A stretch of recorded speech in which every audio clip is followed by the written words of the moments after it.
নমস্কার বন্ধুরা, আমি পিঙ্কি। আমার রান্নাঘরে সকলকে স্বাগত জানাই। আজকের রেসিপি হলো ঘি ছাড়া বাসন্তী পোলাও কীভাবে রান্না করব। তো আসুন দেখে নিই প্রথমে কি কি উপকরণ লাগবে সেগুলো দেখি। এখানে লাগছে দারচিনি, লং, তেজপাতা, শুকনো লঙ্কা, কাজু আর কিশমিশ। আর লাগছে গোবিন্দভোগ চাল, যেটা আমি আগেই ভিজিয়ে রেখেছিলাম আর জলটাও ঝরিয়ে রেখেছিলাম। আর লাগছে নুন, হলুদ গুঁড়ো, সাদা তেল, চিনি আর ঘি। সমস্ত উপকরণগুলো যখন রেডি আছে, তো চলুন রান্নাটা শুরু করা যাক। প্রথমেই আমি এখানে গরম কড়াইতে পরিমাণ মতো হাফ কাপ সাদা তেল দিয়ে দিলাম। তেলটা একটু খুন্তি দিয়ে নেড়ে চেড়ে দিলাম। এরপর পরিমাণ মতো দারচিনি দিলাম, কয়েকটা লবঙ্গ দিয়ে দিলাম,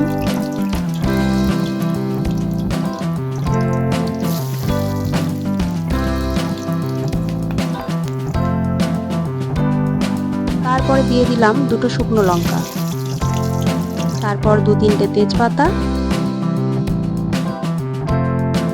তারপর কাজু বাদামগুলো দিয়ে দিলাম, সাথে কিশমিশগুলোও দিয়ে দিলাম। সব কিছু দেওয়ার পরে খুন্তি দিয়ে একটু নেড়ে চেড়ে হালকা করে ভেজে নিলাম। খুব বেশি ভাজা চলবে না, কারণ এগুলো পুড়ে গেলে স্বাদ একদম নষ্ট হয়ে যাবে। এরপর দিয়ে দিচ্ছি গোবিন্দভোগ চাল, যেটা আমি আগেই ভিজিয়ে রেখে জল ঝরিয়ে রেখেছিলাম। পুরো চালটাই দিয়ে দেব। আমি এখানে নিয়েছি 250 গ্রাম মতো চাল, আপনারা পরিমাণ মতো চাল নিতে পারেন। সব কিছু দিয়ে দেওয়ার পরে ভালো করে নেড়ে চেড়ে চালটা আর বাকি সব উপকরণের সাথে একটু হালকা করে ভেজে নেব।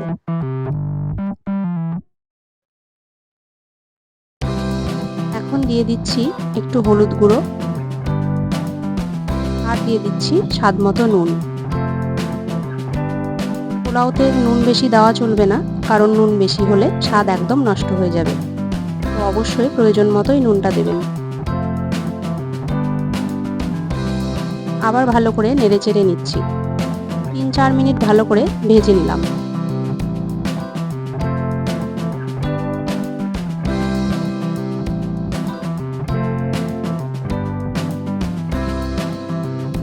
এমন করে ভেজে নেব যেন চালের গায়ে সমস্ত হলুদ গুঁড়ো এবং লবণ সবকিছু ঠিক ভালোভাবে মিশে যায়।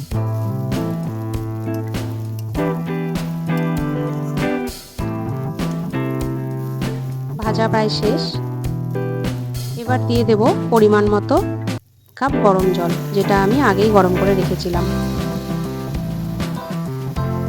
জল বেশি দেওয়া যাবে না, কারণ জল বেশি দিলে চালটা বেশি সেদ্ধ হয়ে গেলে ঝরঝরে হবে না, পোলাওটা গায়ে গায়ে লেগে যাবে। তাই একটু পরিমাণ মতোই জল দিতে হবে।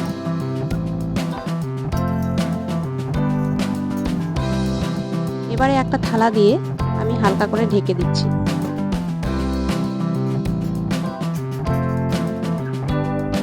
2-3 মিনিট পর চালটা সেদ্ধ হওয়ার পরে ঢাকনাটা তুলে দিলাম।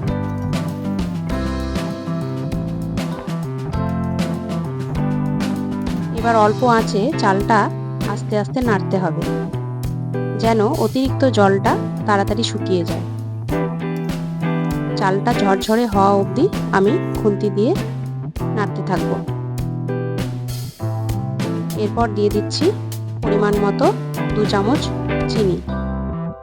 আমি এখানে হাফ কাপ মতো চিনি নিয়েছিলাম, আপনারা পরিমাণ মতো চিনি নিতে পারেন, যে যেমন মিষ্টি খাবে ঠিক স্বাদ মতোই। এরপর ভালো করে নেড়ে চেড়ে আমি সবশেষে দিয়ে দিচ্ছি ঘি।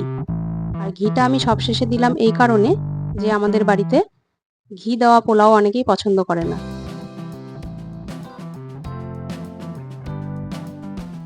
আমার পোলাও রান্না প্রায় শেষ, এবার তুলে নিচ্ছি।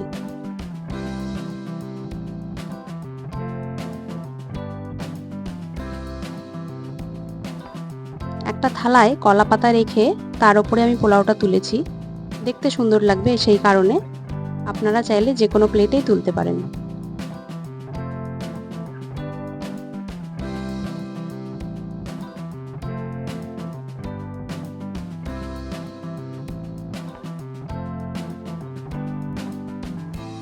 সমস্ত পোলাওটা ভালো করে তুলে নিয়েছি।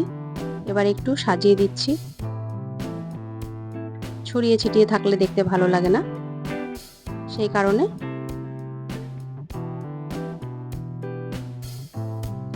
তো বন্ধুরা, আমার বাসন্তী পোলাও তৈরি।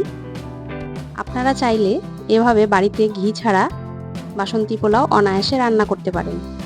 অনেকেরই ঘি খাওয়া নিষেধ থাকে, তো তারা কি আর পোলাও খাবে না? অবশ্যই খাবে।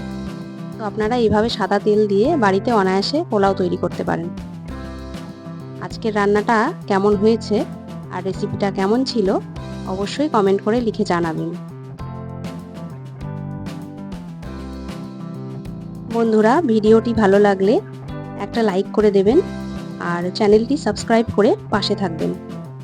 এরকম আরও নতুন নতুন রেসিপি পেতে আমার চ্যানেলটি অবশ্যই সাবস্ক্রাইব করে দেবেন। আজ তবে চলি, আবার দেখা হবে আমার রান্নাঘরে।